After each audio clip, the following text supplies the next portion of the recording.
Hey guys, so I stumbled across a very interesting idea this past Shabbat. It's a teeny bit edgy and got me thinking about this past Torah portion in a new light. So I'm like thinking that this is something very important to share, but you have to buckle up because it's a little bit controversial. I hope nobody falls off their seats. Now, in Chayei Sarah, we hear about Abraham purchasing the cave of Machpela from Ephron the Hittite. Now, in all of the interpretations and all of the midrash on this is widely praised as this foothold in the land of Israel. Scores of people go to Hebron on this Shabbat to celebrate the purchase of the land. And in the midrash in Bereshit Rabbah, it goes so far as to say that this purchase and the other purchases of the land are the greatest anchoring of our rights in the land of Israel. The midrash says there were 3 places that were purchased in the Bible for money. Here, when Abraham buys the cave of Machpela. And then in Bereshit, Genesis 23, when Nablus, Shechem, is bought by Yaakov. And then the 3rd place is Mount Moriah, the place of the temple, which in 1 Chronicles, Divrei Yamim, number 1, chapter 21, it says that David purchased for money. The Midrash says that these are the 3 places in the land that the nations of the world will never be able to say that you've stolen them because you've bought them, and the purchases are clearly written in the Bible. So no one will ever contest the Jewish ownership of this land. And you're thinking to yourself, yay, no one's ever gonna contest that, except for then you start scratching your head and saying, wait a minute. And I'm saying this with caution and deference to the Midrash because it does seem to make intuitive sense at first, like yes, when you purchase something that really would give you a stronghold. But when we look at the actual reality, like the modern reality that is before our eyes, are there any 3 places more contested for Jews to be in than Hebron, Nablus, the Temple Mount? Like these are the 3 places that everyone says you're not supposed to be there. Like Hebron you can go to, but under heavy protection and threat of terrorism. The tomb of Joseph in Shechem, you can go there sometimes if you get special permission from the IDF. The Temple Mount, you almost can't even pray at all because it's controlled by the Jordanian Waqf. So with great respect for the Midrash, you have to ask yourself, maybe, just maybe, do we need a different outlook? Meaning maybe the approach here is actually weakening our claim to the land. And when you see the verses, it's so interesting. And I wouldn't have the courage to say this if I hadn't heard it from a rabbi over Shabbat. But he said that if you read the verses carefully, you see something so interesting that happens. When Abraham approaches and asks for a burial plot, he says, hey guys, I'm a ger v'toshav, I'm a stranger and a resident among you. But then their response is so interesting. They don't say, okay. They say, no. You're not a stranger. You're not just a resident here. You are a Nasi Elohim, a prince of God in our midst, chapter 23, verse 6. Nachmanides explains what they were trying to say. He says that what they were saying is, you are not in our eyes as just a stranger and a resident. You're a king to us because God appointed you over us. And we are in our lands, our servants unto you. Please take any burial plot you want forever, for all future generations. How amazing what they're saying. Now bear in mind, some decades ago, Hashem promised the whole land of Abraham to Abraham and his children. So I'm nervous to even say this because how can we critique Abraham? But on the other hand, we know that every story that happens to our patriarchs and matriarchs in the Torah is to teach us about a kind of challenge that we're going to have to deal with one day in the future. So I wonder if perhaps there's a lesson here. Because the story could have just said, yes, Avram went, Sarah died, Avram went, he bought the land. Why did it tell us this whole story? There must be a lesson here. There must be a reason that the Torah takes the time to tell us about the whole negotiation where they first offered it for free, and why did they offer it for free, and why did he not want to take it for free?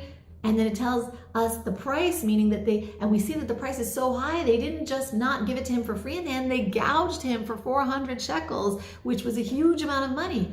Now, isn't that exactly what happens to us? Like when we have confidence in Hashem's promise to us, people respond accordingly. And when we act and present ourselves as strangers and visitors in the land, we're not here based on Hashem's promise, we're just sort of like trying to find our little piece that we can be on, then the whole world calls us thieves and takes advantage of us in every negotiation.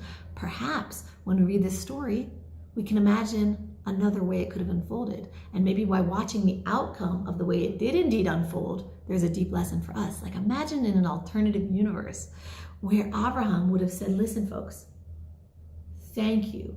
I appreciate you recognizing that I am here because Hashem promised me this land.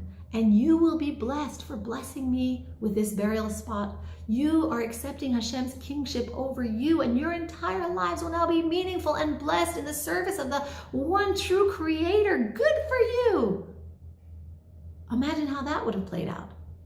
You know, Yossi, our partner at the farm, told us a story on Shabbat about when he first came out here to this land that would eventually become the farm. There was this Muslim shepherdess that every time he would drive by kept on screaming curses at him. And usually he would just ignore her. But one day he said, I'm not going to ignore her. He stepped out of his car and he started to talk to her. And he said, why are you cursing me? And she said, why do you keep coming out here? And he said, well, this is the land that God promised us. And then she said, don't you know that this is land that's just dead? Nothing grows here but thorns anyway. And he said, you'll see, the land only gives fruits to her children. And now that same village where that shepherdess came from, they constantly come here to bless us and say their trees have never given as much fruit as they have in recent years. And it was with that kind of standing and saying, yes, this is Hashem's promise, that relationship was able to switch from curse to blessing. You know, and I think maybe there's like a lesson here in life, like anytime you're willing to purchase something, it's like you're saying it's not really mine to begin with. And how are you really going to convince the world that way? The only way to convince people that you are the rightful owner to a place is to explain your actual ownership that is rooted in Hashem's promise. And it's got me thinking that maybe this idea transcends just the political Israeli-Palestinian land grab. Maybe this is a lesson for so many things in life. Like, who more than us in these recent years has seen how tyranny will take away rights that we were given by God himself, like our freedom over our comings and goings, our freedom over our bodies, and take those freedoms and then tell us, oh yeah, hey, you can buy them, you'll be able to leave your house, you can travel, you can work, oh yeah, if you just pay the price. And by paying the price, what are you saying? You're essentially saying that those freedoms were never really your God-given freedoms to begin with.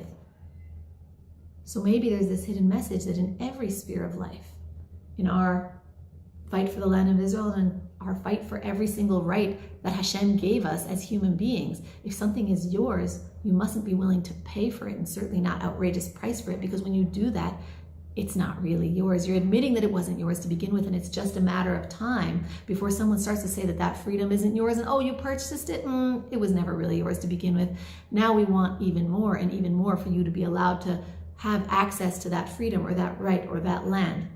So maybe there's sort of an ironic lesson here that we can learn from Abraham's interaction and say to ourselves, how are we going to stand proudly and present to everyone around us that we truly believe in all of Hashem's promises to us and that everything we have is ours because of that promise. So with that, I wish you guys a beautiful and blessed week.